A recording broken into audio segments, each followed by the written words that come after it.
Hello, strangers! Estamos aqui mais uma vez, agora para explicar a parte prática dessa teoria que eu passei para vocês. Sem mais delongas, vou falar sobre a ferramenta que a gente vai utilizar. É o Keras, certo? Eu acho que eu já mencionei ele algumas vezes. E o que ele faz é rodar em cima do TensorFlow, CNTK e Theano, que são bibliotecas criadas tipo o TensorFlow, eu sei que é pela Google, para fazer os nossos modelos. Só que eles são muito complicados, a gente acaba perdendo muito tempo neles.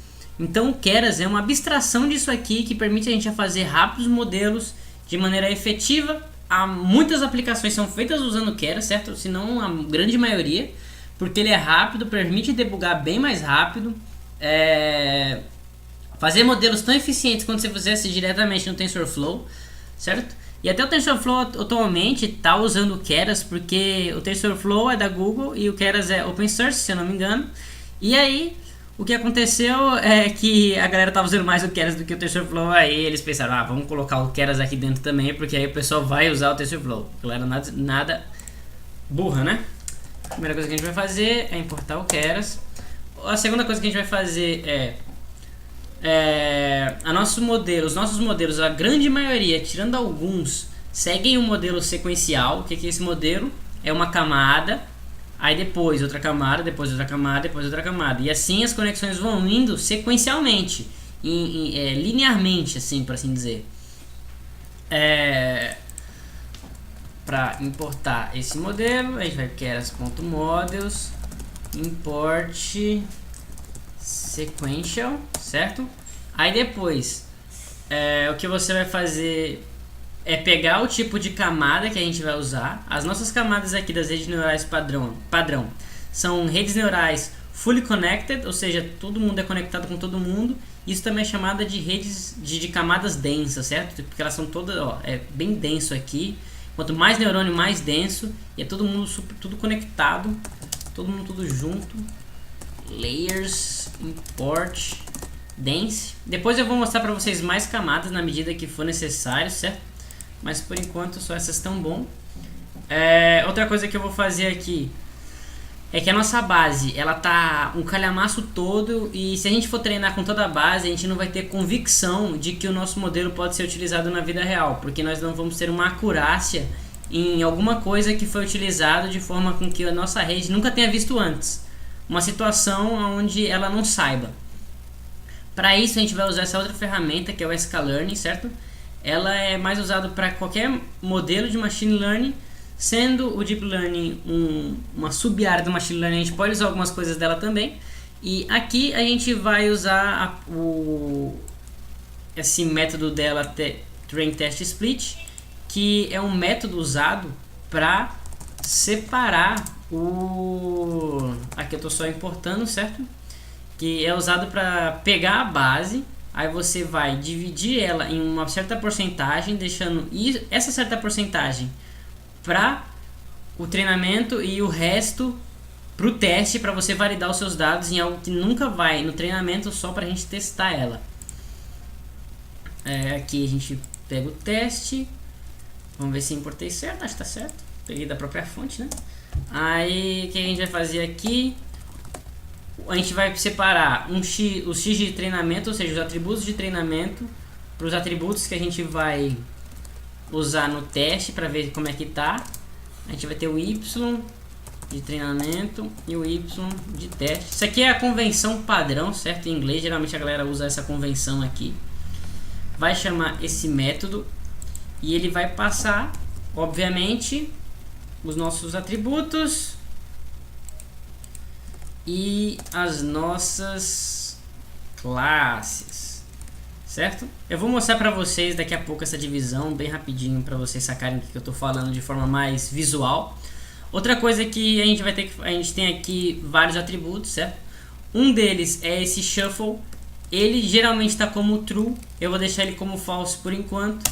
O que ele faz é basicamente pegar a nossa base de dados e misturar esses dados de forma com que a nossa rede não entenda por exemplo, imagine que os nossos estados estivessem sempre 5 certos, 5 errados, 5 certos, 5 errados, ou então que ele estivesse sempre certo, errado, certo, errado, certo, errado. Ela ia aprender, ela poderia aprender a sequência, não a estrutura dos atributos e a classificação correta. Aí eu vou deixar aqui como foto só para vocês verem essa divisão, mas depois eu vou mudar. Eu vou deixar aqui um random state igual a 0, que é basicamente a forma randômica que ela vai fazer essa separação. Isso aqui é deixou ela constante para ser replicável, né?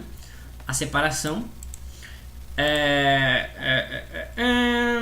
Assim, também a última coisa que a gente precisa fazer é esse test size, que a gente vai definir a porcentagem da base de teste, ou seja, quantos por cento vai ter a base de teste. Eu vou colocar aqui 0.20 para pegar 20%. Consequentemente, assim, a base de treino vai ter 80% de tudo que tinha aqui nos atributos e classes. Roda. Aí vamos ver se foi. Eu vou pegar o tail, ou seja, o final dessa base aqui, ela deve... por exemplo, quando a gente pegava a base .tail, a gente ia até esse 468. Se eu for pegar o xtrain .tail, ele vai dar uns 460 provavelmente. Aqui, ó, 454, que ele pegou até o 80%, certo? Porque agora o xtrain tem até 80% daquela base inicial. E o y teste, não, e o x de teste, ele vai iniciar. Eu vou pegar o head, que são os primeiros 5 elementos, por padrão, por default, né?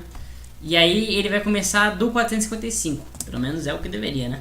Pronto, ele começou do 455. Isso aqui era só para mostrar para vocês essa divisão, mas who cares, né? Você quer ver a construção, você deve estar se remoendo, mas calma que agora a gente vai fazer isso. Para fazer isso, a gente primeiro instancia um objeto da classe sequential, ela que vai montar a estrutura da nossa base, da nossa rede sequencial, certo? Para fazer a adição de uma nova camada, a gente vai usar o model.add, e aqui dentro a gente vai adicionar a camada. Uma coisa quando a gente está usando Keras é que a gente não precisa declarar explicitamente essa camada de entrada. Você, na primeira camada intermediária, aquela que se conecta imediatamente com a camada de entrada, vai especificar um parâmetro chamado input dimension, que vai ter basicamente, você vai especificar quantos atributos tem, ou seja, quantas colunas de atributos tem, certo? Que vai ser as entradas da nossa rede. Ok, definido isso, a gente vai definir também, vou deixar isso aqui pra frente, que eu acho que fica melhor de vocês verem a estrutura geral. E o unities é um parâmetro que diz respeito a quantos neurônios vão ter essa primeira camada intermediária aqui, ou seja, qualquer camada intermediária na verdade. Aqui tem 4, mas 4 é muito pouco na minha opinião. Eu vou colocar, sei lá, 4 vezes 2, não, 4 ao quadrado, 4 ao quadrado, 16. Vou colocar 16 neurônios nessa camada densa.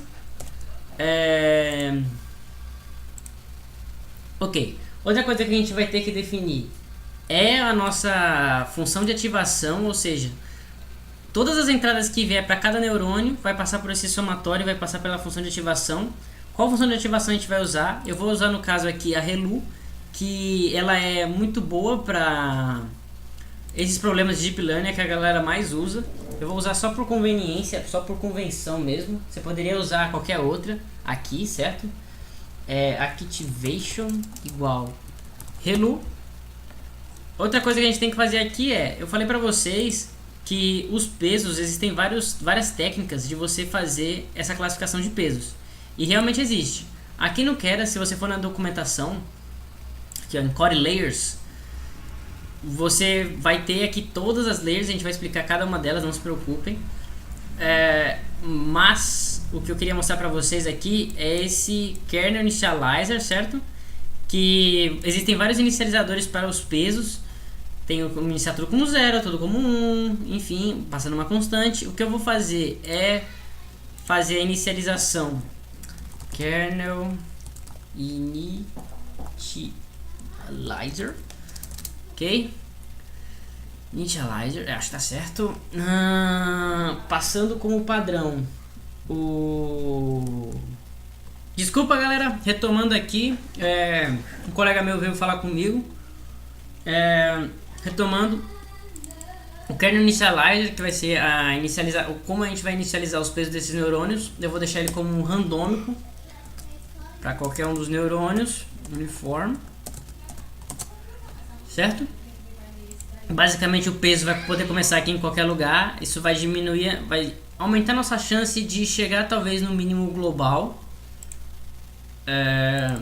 Ok, definimos então essa primeira camada intermediária. Essa primeira camada intermediária e essa primeira camada de entrada. O que a gente faz agora é definir N camadas intermediárias. Ok? Eu vou aqui, sei lá, definir duas. Tirar esse input line, que ele não é mais necessário. Mais uma. Ok, acho que tá bom. E agora a gente vai fazer a última camada, que vai ser a camada de saída. Vai ser essa daqui. Como a gente só vai ter uma classificação aqui, sim ou não, se a mulher, se a paciente está com câncer ou não nessa base, eu vou colocar o model.dd dense units igual a 1, certo? Porque vai ser só um neurônio que vai falar sim ou não. O activation dela, se eu não me engano, quando eu falei da função sigmoide, eu disse da visão prática que a gente tinha dela, que era quando esse valor de saída dá menos que 0.5, quer dizer que a mulher, quer dizer uma classificação negativa, e quando esse valor está com mais de 0.5 é uma classificação positiva. E aqui a gente vai colocar então a sigmoide, certo? E o kernel eita, mas tá errado aqui, ó. Initializer, que isso, velho? Initializer. Olha, errei tudo. Você erra um e o erro se propaga. Deixa eu corrigir. Agora acho que tá certo. Deixa eu só agora. Agora fiquei com peso na consciência. Eu acho que tá certo. Mas. Tá corretinho. Tá corretinho? Tá corretinho. É igual quando você coloca na calculadora 3 vezes 3 só pra ter certeza que é 9. Enfim. Aqui, pronto, a nossa rede neural está construída. Não tem que dar nenhum erro. Deu erro? Porque deu erro? Eu acho que tem alguma coisa diferente aqui. Tá kernel, ó. É kernel.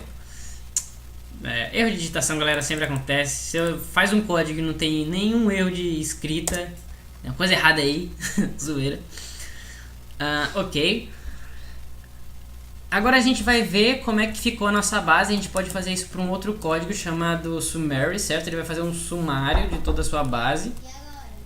Foi mal aí, galera. Retomando aqui, o model summary, se eu der enter aqui, shift enter, ele vai fazer aqui o modelinho de como é que ficou a nossa rede neural. E bom, por essa aula é isso. Na próxima eu vou mostrar para vocês como treinar e falar algumas métricas de validação.